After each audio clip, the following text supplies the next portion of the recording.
નૂતન વર્ષના દિવસે સવારે પંચોટ ગામે બ્રહ્માણી માતાજી મંદિરે યજ્ઞનું આયોજન।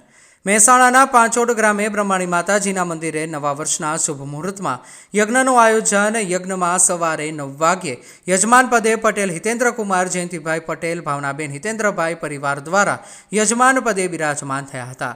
નવા વર્ષના શુભ મુહૂર્તમાં યજ્ઞનું પુણ્ય પ્રાપ્ત થાય છે, ત્યારે બ્રહ્માણી માતાજીના મંદિર પ્રતિષ્ઠાના દિવસે લાભ થયેલ તેની ખુશીમાં પરિવાર દ્વારા યજ્ઞનું આયોજન નવા વર્ષમાં યોજ્યું હતું।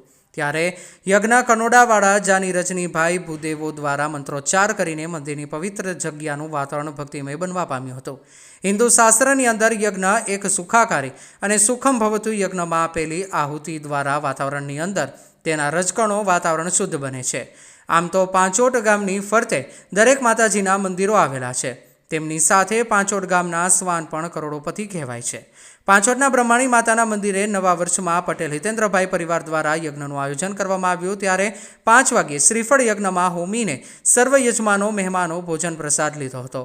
યજ્ઞની આહુતિ આપવાથી હવા શુદ્ધ બને છે, તેની સાથે ઘર પરિવાર સુખી થાય છે। ન્યૂઝ ઓફ પાટણ, તંત્રી રાજુભાઈ ડી પટેલ।